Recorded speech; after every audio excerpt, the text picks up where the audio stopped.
Assalamualaikum warahmatullahi wabarakatuh.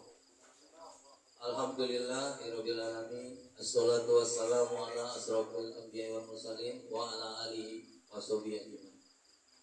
Puji syukur kepada Allah Subhanahu wa taala yang mana telah memberikan kesempatan dan kesehatan untuk hadir di acara podcast ngobrol volume tinggi.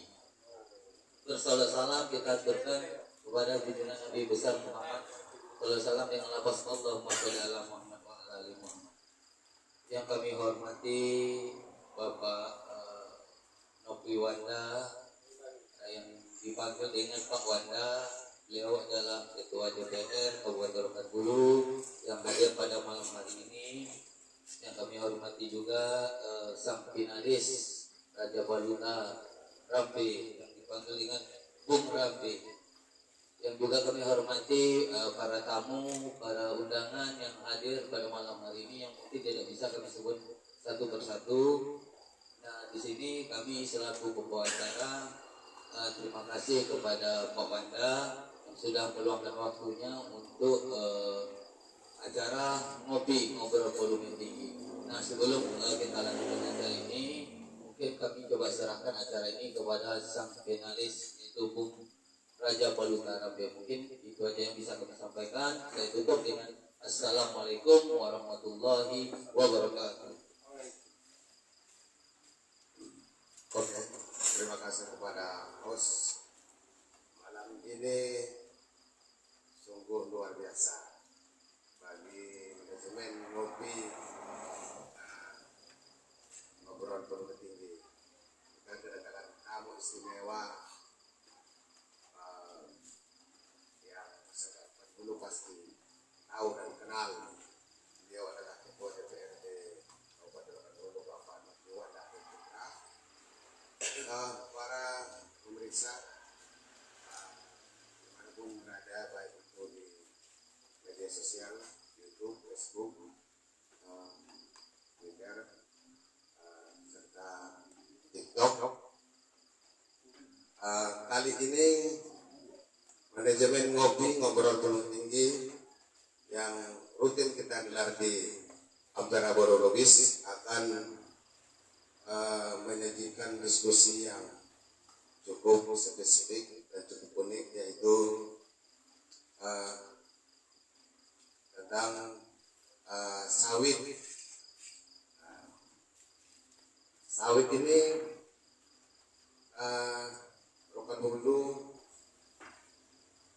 Pak Ketua, selamat datang dulu kami sampaikan ya, Ketua sudah bersedia hadir.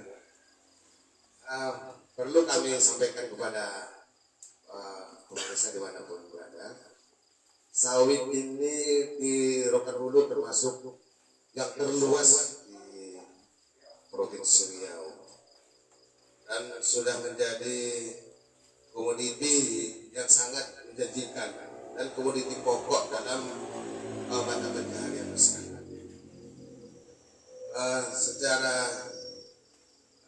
kultural di masyarakat ada yang menjadi mata pencaharian masyarakat, kemudian ada perusahaan yang menjadikan sawit ini komoditi utama.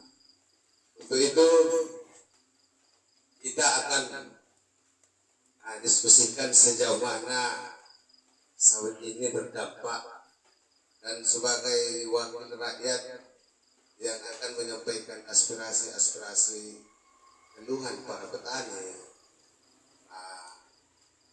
serta petani tentang petani sawit ini nanti akan diulas oleh bersama Pak Wanda. Pak Wanda ini kita lihat Rohulu ini, masyarakat Rohulu ini sangat tergantung kepada sawit. Ini sebagai wakil kami di DPR, langkah-langkah apa saja yang telah dilaksanakan oleh Bapak Dewan dalam hal memajukan perekonomian masyarakat lewat perkebunan komersial ini. Silakan Pak.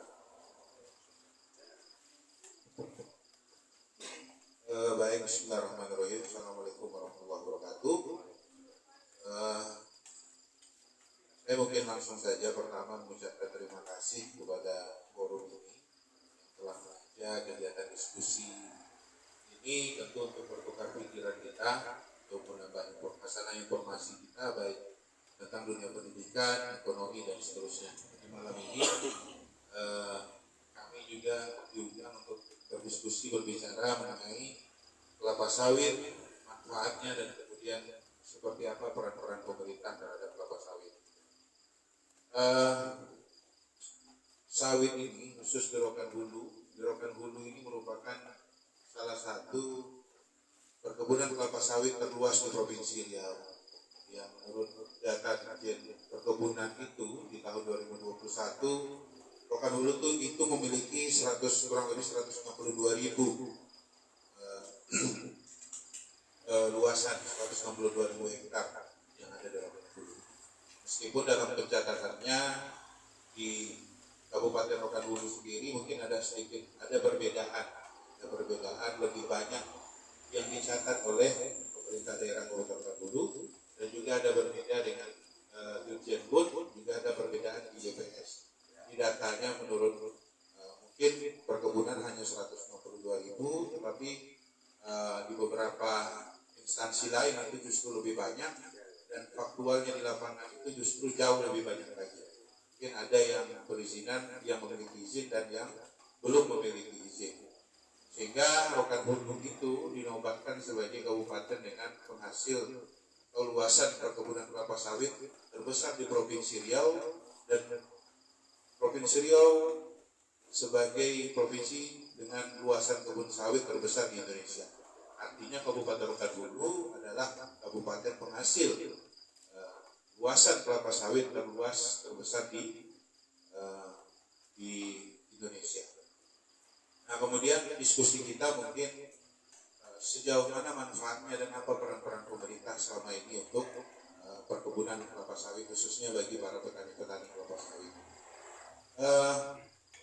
Peran pemerintah tentu terhadap hal ini, perkebunan kelapa sawit, kita melihat bahwa mungkin fasilitasi yang kemudian diberikan oleh pemerintah, katakan jalan-jalan produksi, ya, bantuan terhadap bibit pupuk subsidi, dan kemudian stimulan lainnya, ini setiap tahun pasti dialokasikan untuk anggarannya secara terperinci saya tidak hafal, tetapi pasti masih jauh dari harapan kemampuan anggaran kita untuk membantu memberi stimulan kepada petani kelapa sawit.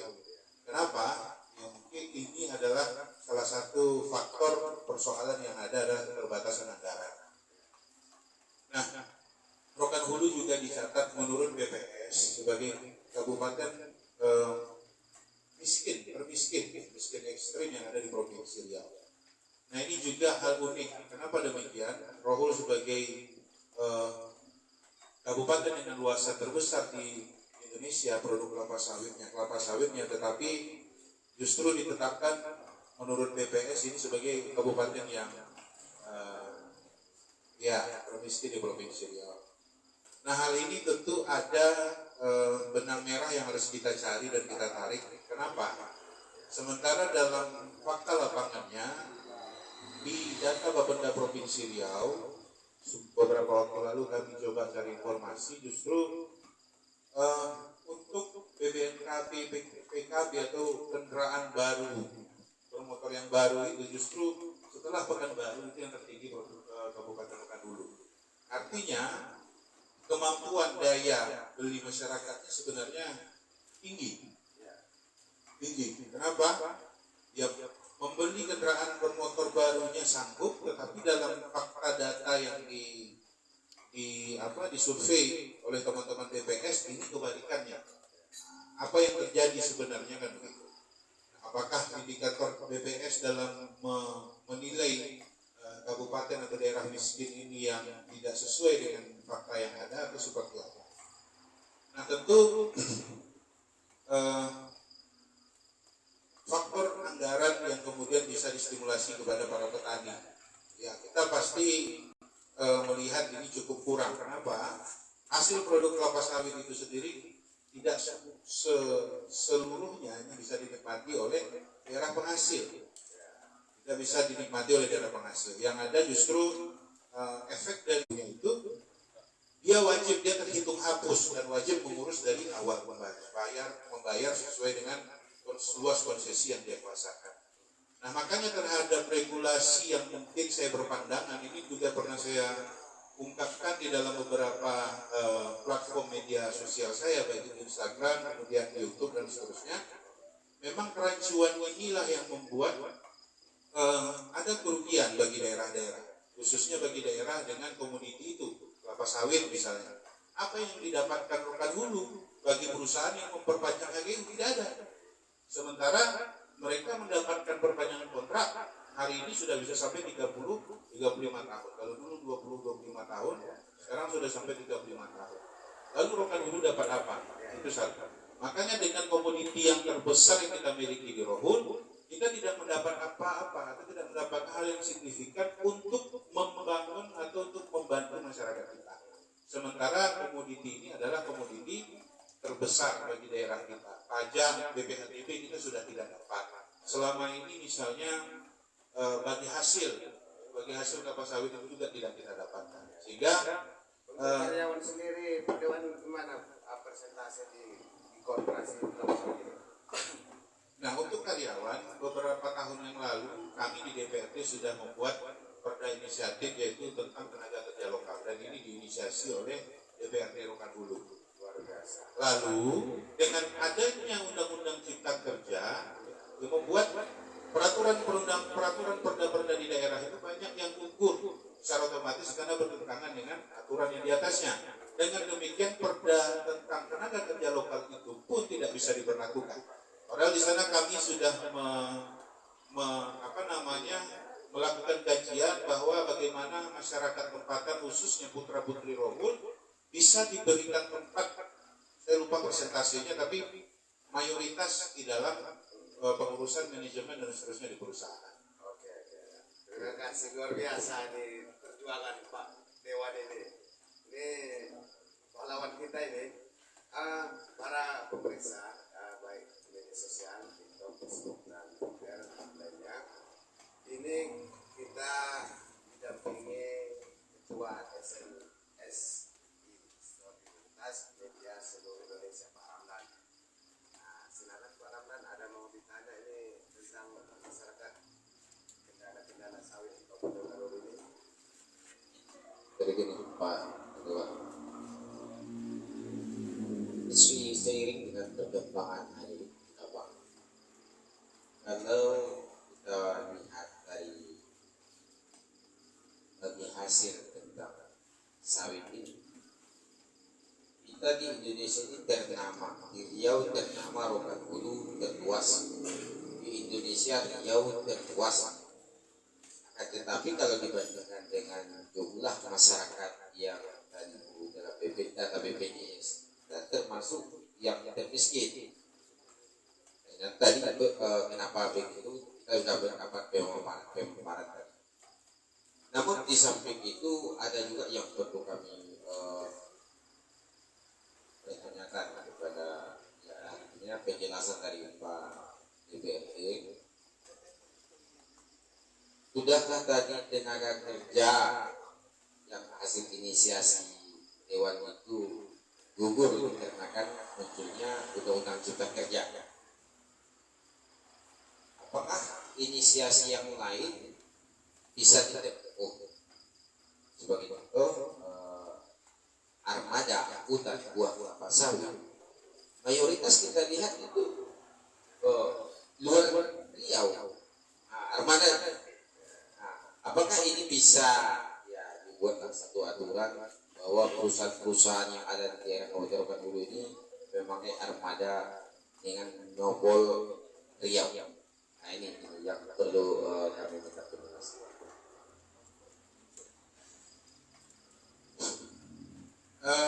Soal kendaraan bermotor ini sebenarnya ini juga sering kali pertanyakan, tapi tidak ada aturan yang melarang bahwa kendaraan di luar Riau beroperasi itu kendaraan untuk berusaha, apakah itu untuk kelapa sawit dan seterusnya, memang tidak ada pelarangan terhadap itu. Makanya memang kita sering melihat mungkin dia BM tapi mungkin ujungnya bukan M, misalnya B atau J dan seterusnya. Bahkan juga ada yang DK, ada yang seterusnya. Nah itu memang tidak ada pelarangan dan tidak tidak boleh dilarang begitu. Nah ini juga secara kebijakan ada yang memang boleh secara ini kita larang, kita perbolehkan, dan yang tidak, tapi untuk penerangan itu sendiri memang tidak diperbolehkan. Sekalipun kemudian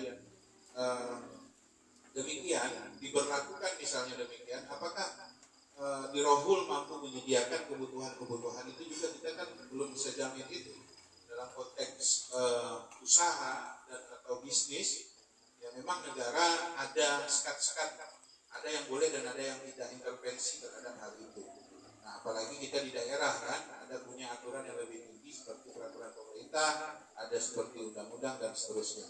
Makanya untuk kendaraan bermotor nongpol di luar rokan hulu, nah ini memang kita tidak boleh melarang. Hanya saja mungkin tonase dan seterusnya terhadap hal ini juga menjadi kewenangan provinsi yang seharusnya memang ini menjadi kewenangan provinsi, jembatan timbang dan seterusnya, karena kan Undang-Undang 23 2014 mengisyaratkan ada beberapa kewenangan daerah yang ditarik ke provinsi dan ada yang ditarik ke pusat, dan salah satunya urusan tambang pertambangan dan juga pendidikan dan juga termasuk hal itu.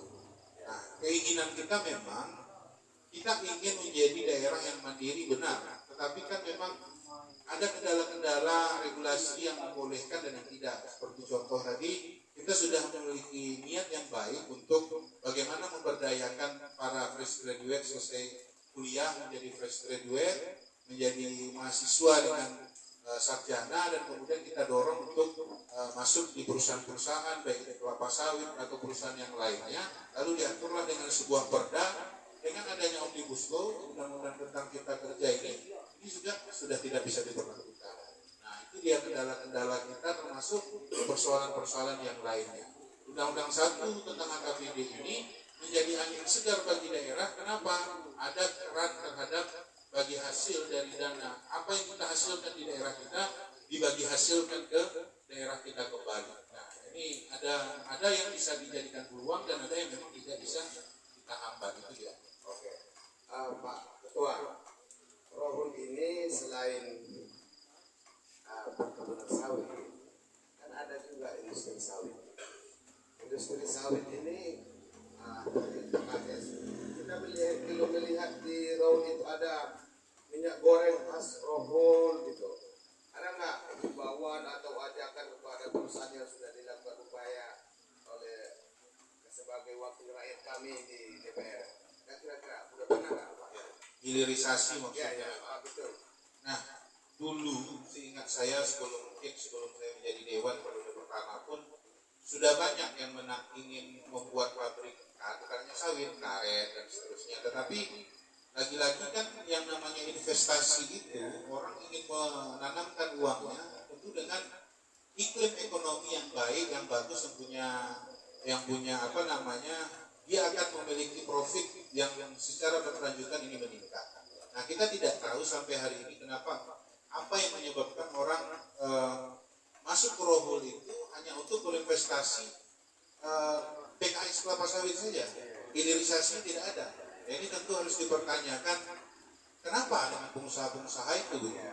Yang kedua, tentu ini ada peran-peran pemerintah dari sektor ini juga harus difasilitasi, karena memang sebuah daerah itu akan maju jika memang ada investasi-investasi yang bisa kita undang masuk. Tapi juga dari sisi lain kita sebagai masyarakat juga harus siap terhadap hal itu yang namanya investasi masuk. Tentu bagaimana caranya juga mereka biar bisa nyaman dan seterusnya. Kita sebenarnya memiliki banyak sektor yang bisa dikembangkan oleh investor. Katakan pariwisata kita sepanjang Bukit Barisan ini, kemudian ada air panasnya dan seterusnya. Lalu apa yang salah? Apakah kelompok-kelompok misalnya standar wisatanya ini sudah seperti teman-teman kita di Sumatera Barat, dia mungkin ramah, dia mungkin menerima dan seterusnya dan seterusnya. Lalu harusnya memang harus mulai dari masyarakatnya. Mungkin kalau investor masuk lalu kemudian dia takut, dia pasti tidak akan jadi untuk menanam saham atau berinvestasi di daerah itu. Itu dia salah satu yang jadi masalahnya. Oke, para penonton dan pemirsa di akun media sosial, beberapa akhir-akhir ini saya bilang ada kabar gembira dari pemerintah pusat sebagai kabupaten dengan komoditi perkebunan sawit terluas di Provinsi Riau secara nasional. Ada statement dari, ada undang-undang yang sudah tertuang dalam APBN bahwa tahun 2023 ini akan ada dana bagi hasil kelapa sawit sebesar 3,4 triliun yang rencananya akan dibagi kepada 520 kabupaten kota se-Indonesia. Ini Pak Dewan sejauh mana nih Pak Dewan mengeksplorasikan ini supaya seharusnya kita kabupaten dengan sawit terluas, setidaknya kita lebih banyak dapat dong dengan kabupaten-kabupaten lain, kan begitu supaya adilnya. Mana kira-kira nih Pak Dewan? Oh ya, Ya, ini baru masuk Bapak BBH ya. Memang BBH ini salah satu yang beberapa bulan terakhir saya coba speak up atau berbicara dan beberapa kaji diskusi dengan teman-teman mengenai kebijakan tentang dana bagi hasil tentang kelapa sawit.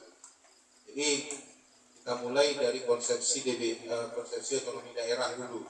Otonomi daerah ini kan kita tahu sebagai salah satu sumber pendapatan daerah merujuk pada semua sumber daya yang ada di daerah itu untuk membiayai yang namanya infrastruktur, pembangunan dan seterusnya.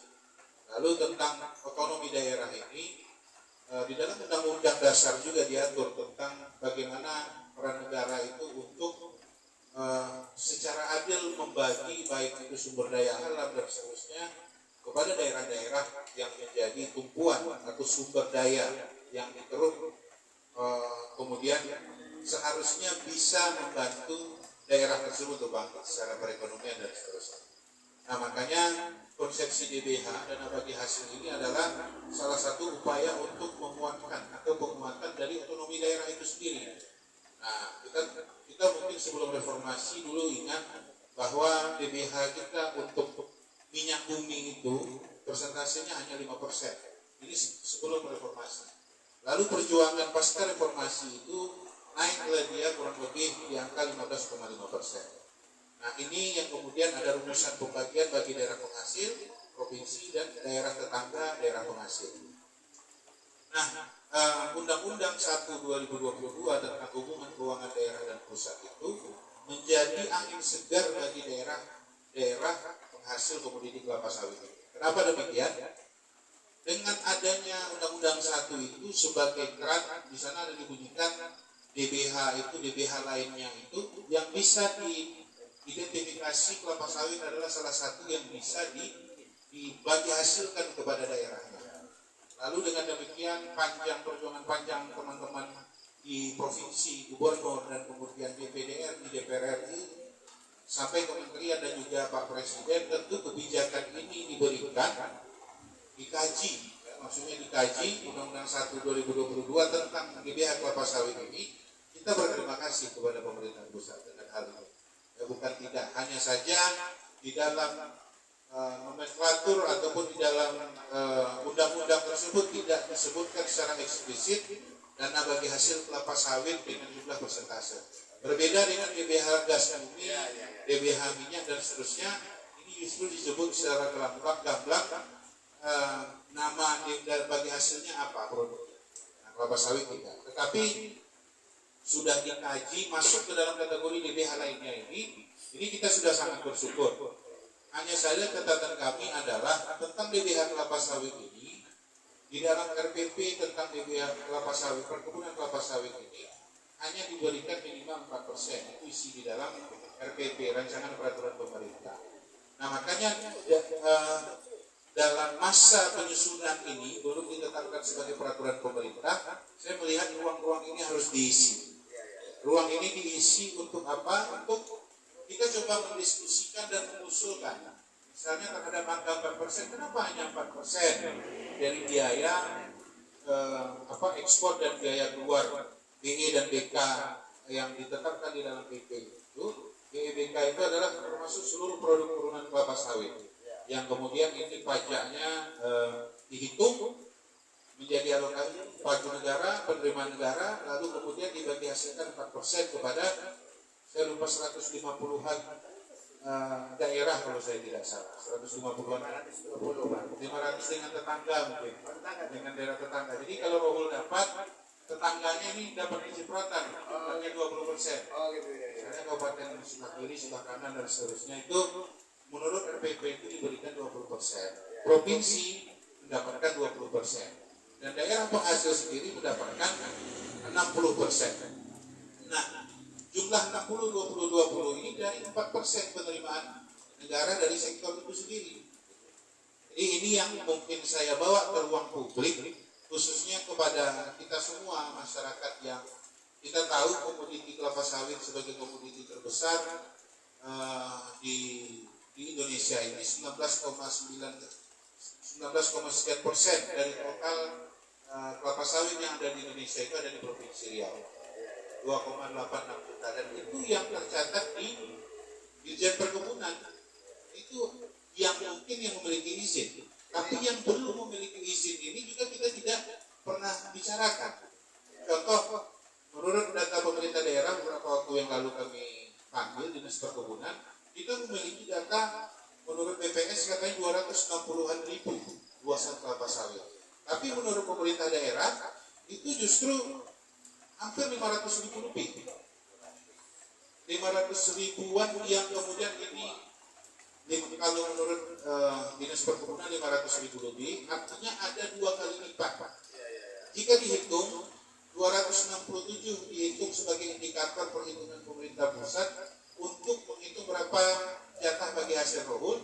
Kalau menggunakan data 267 yang sebenarnya berproduksi itu ada 500, berarti kita rugi 100%. Kan itu, kerugian kita hampir 100% dari 260 ribu yang dipakai pusat data dari BPS, tapi yang berproduksi di pabrik itu sampai 500 ribu hektar yang kemudian dijadikan CPO, kerugian kita kan bisa sampai 2 kali lipat.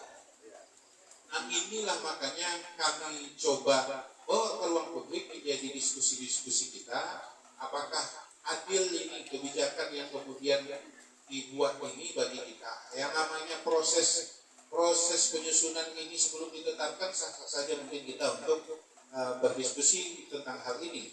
Mudah-mudahan didengar oleh pemerintah pusat dan kemudian dikabulkan. Bagaimana mungkin PAD kita bisa jauh meningkat dengan adanya hal ini, dan berapa banyak pula nanti efeknya kepada pembangunan bagi daerah kita. Misalnya jalan yang rusak karena kelapa sawit yang tonase mungkin melebihi rusak, bisa diperbaiki dengan uang itu misalnya. Atau pendidikan juga disyaratkan, kesehatan juga bisa digunakan untuk itu. Nah ini dia yang begini saya baca sekarang juga ini dapat info 3,4 triliun itu untuk seluruh Indonesia itu Pak Ketua ya. Ya.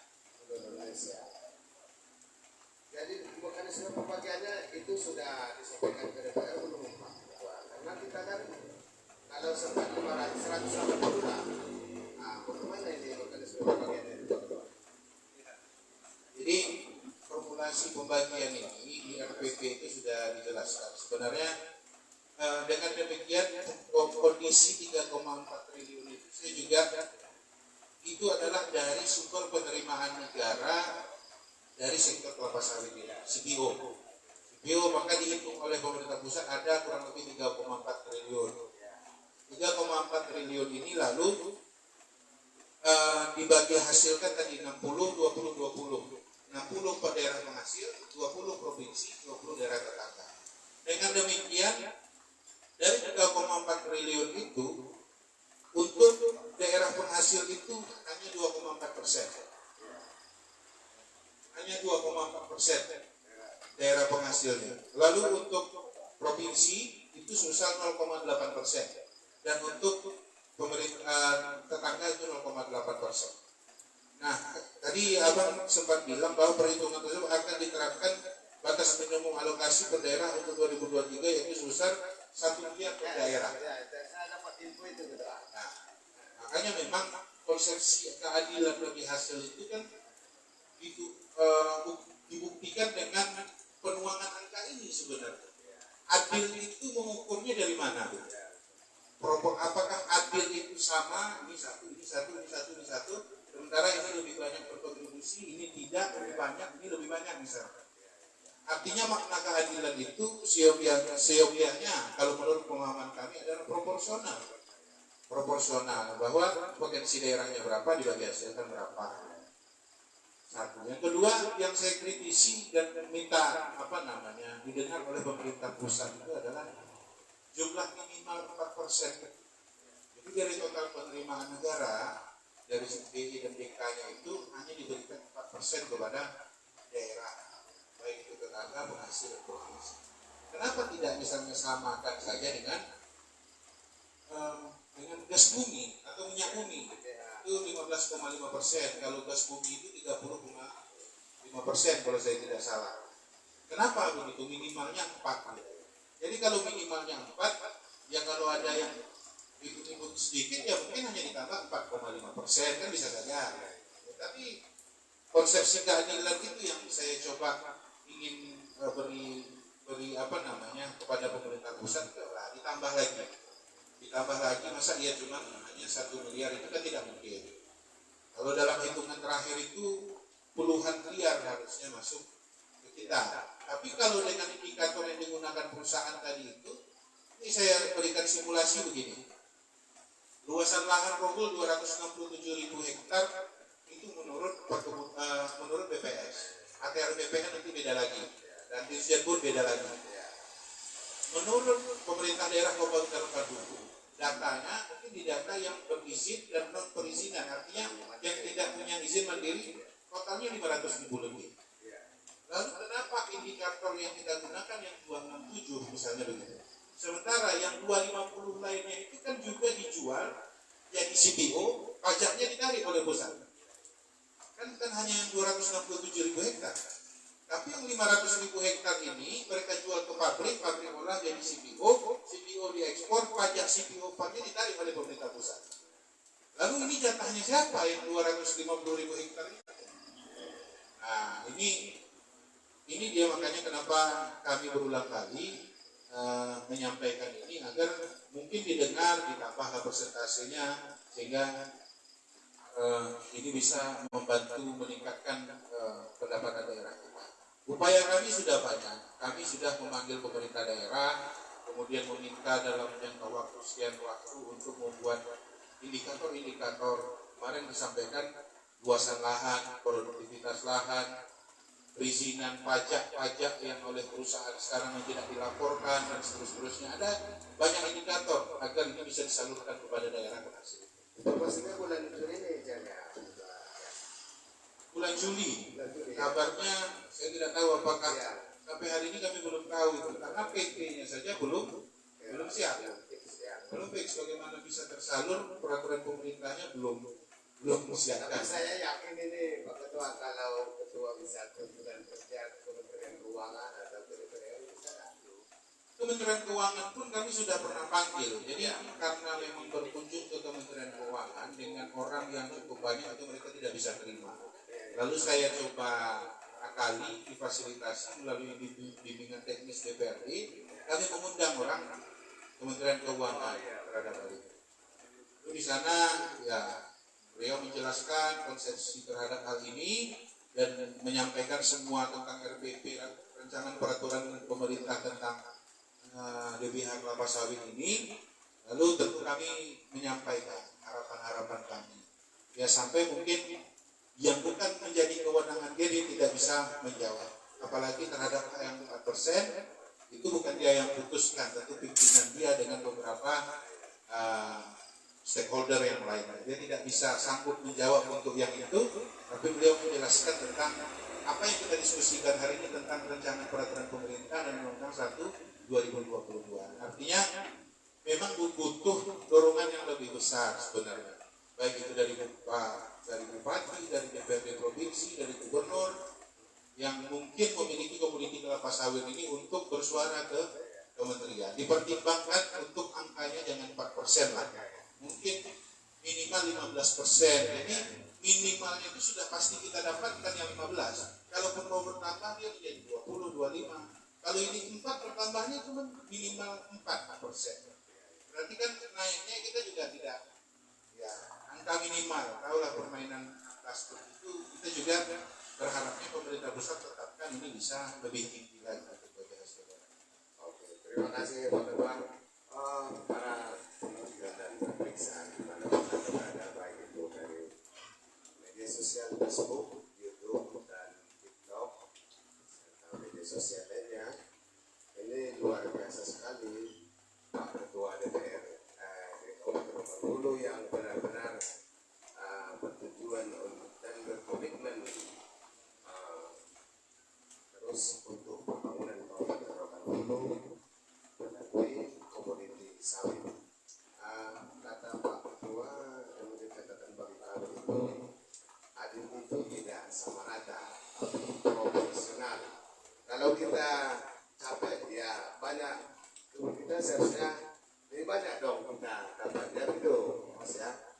Oke, terima kasih atas kehadirannya dalam hal ini Pak Ketua, karena waktu juga yang memisahkan kita dan sudah begitu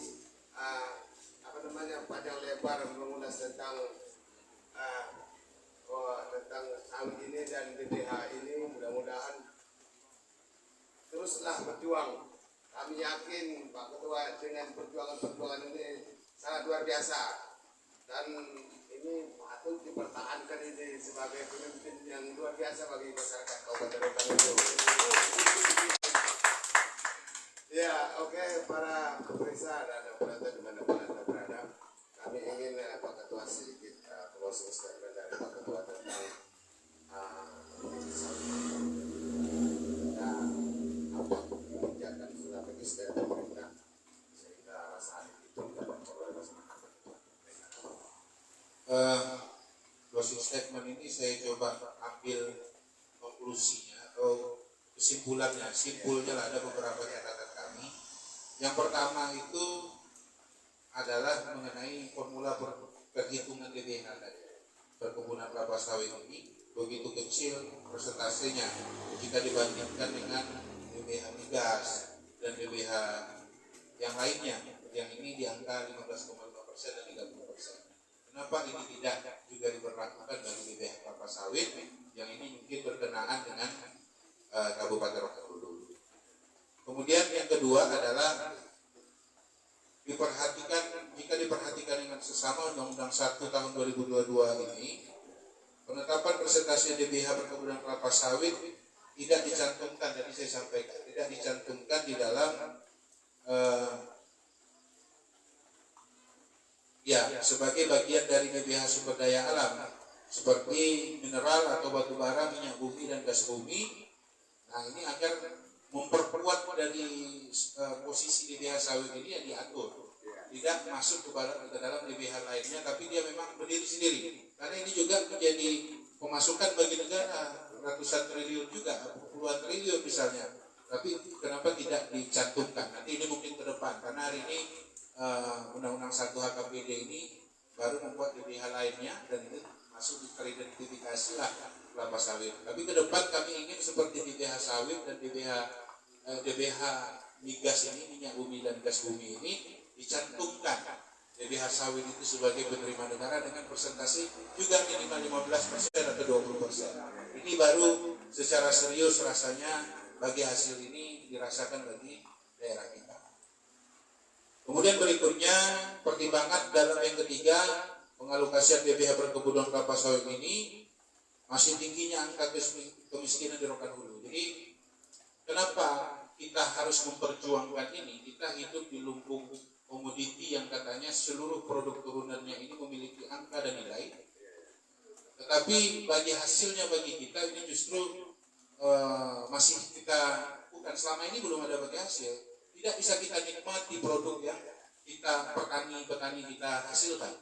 Jadi dengan kemiskinan yang katanya rohul ini tinggi, justru lucu sekali. Kenapa ini tidak dibagi hasil, biar rohul ini juga tidak bisa naik di angka presentasi BPS ini, tidak sebagai daerah miskin lagi. Berikan uang itu kembali dari Rokan Hulu juga dikembalikan kepada Rokan Hulu sehingga angka kemiskinan ini bisa kita tekan. Dan kemudian juga adalah terhadap data antara pemerintah pusat, ada Kementerian ATR BPN, perkebunan, kemudian data BPS, dan kemudian data pemerintah daerah kabupaten atau provinsi, ini berbeda-beda. Coba pemerintah itu memiliki satu data terhadap hal-hal ini, sehingga terhadap membuat sebuah kebijakan baru, indikatornya jelas. Jadi saya sampaikan, 267.000 menurut BPS, tapi menurut data daerah kita itu 500.000 lebih. Overlap bisa sampai 100% selisihnya. Ini juga kami meminta ini data harus disamakan persepsinya sehingga dalam merumuskan indikator bagaimana bagi hasilnya ini tidak merugikan daerah. Yang kelima, ini tentang legalitas dan perizinan. Karena ini juga berkenaan dengan bagi hasil ini, kalau dia tidak memiliki perizinan, dia tidak dilihat sebagai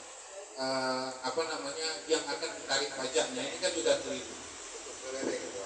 Untuk dalam konteksnya perizinan kelapa sawit PKS. Jadi PKS ini ada perkebunan dan PKS, ada PKS stok.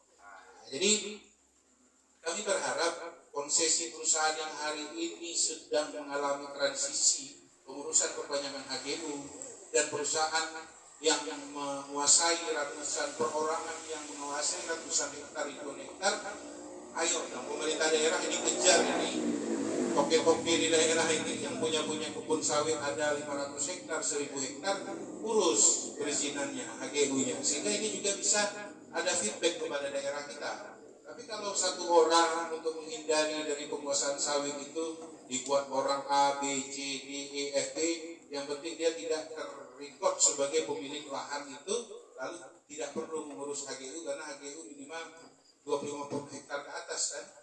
Bahkan hari ini satu orang ada yang 300 hektar, ada yang 500 hektar itu sudah wajib mengurus HGU.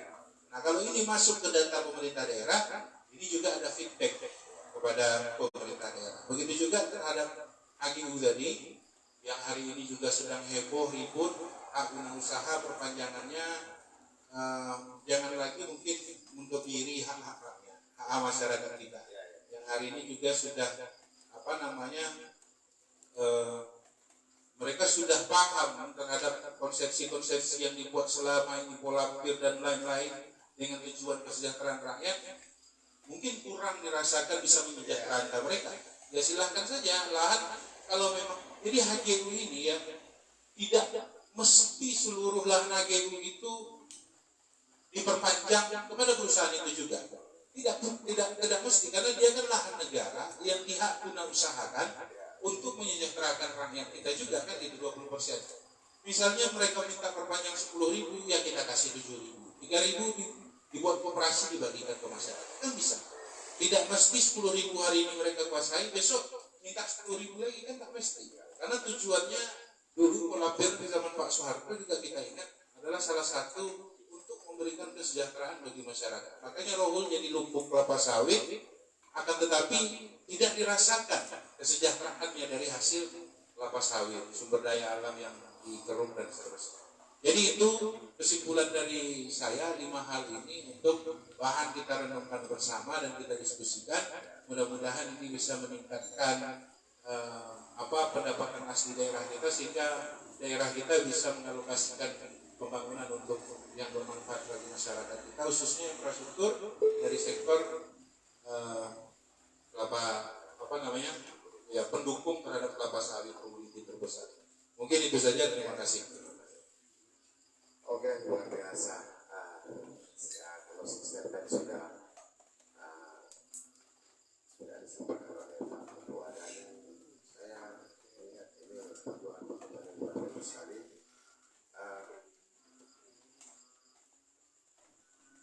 pemirsa dan penonton dimanapun Anda berada, baik di media sosial.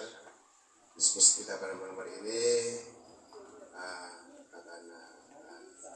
diskusi kita pada malam hari ini tentu sawit ini, Rohul punya kebun kelapa sawit yang sangat luar biasa. Mudah-mudahan nanti dengan adanya perjuangan Pak Ketua DPRD yang sangat gigih luar biasa ini, sehingga Rohul mendapatkan alokasi yang banyak dan masyarakat Rohul makin sejahtera. Oke, para penonton dan pemirsa dimanapun Anda berada, kami dari manajemen ngobrol volume tinggi yang disponsori oleh Ampera Baru Lobis menutup dan mengakhiri kegiatan ini dan akan kembalikan kepada host. Terima kasih. Baik, terima kasih kepada Bung Rabes yang finalis telah menyampaikan sedikit kesimpulan daripada komentar dari Pak Ketua DPRD Kabupaten Bengkulu. Dan juga di sini saya tadi lupa menyapa tamu kita yang hadir dari Solidaritas Wartawan Indonesia, Bang Ramlan Lubis juga hadir pada malam hari ini. Nah, tentu dengan kawan-kawan yang lainnya juga hadir pada malam hari ini juga. Baik, terima kasih dengan acara ini telah selesai dilaksanakan di Ampera Baru Lubis. Ini acara session yang ke-7 ya, ke-8 ya. Nah, mungkin untuk session yang ke-9 mungkin itu dari wartawan ya, asosiasi wartawan itu untuk malam berikutnya. Nah, kami Adi Rondayana mengucapkan terima kasih kepada Ketua DPRD yang sudah hadir dan rekan-rekan yang sudah hadir juga di pada malam hari ini. Mungkin itu saja yang bisa kami sampaikan. Saya tutup dengan Assalamualaikum warahmatullahi wabarakatuh.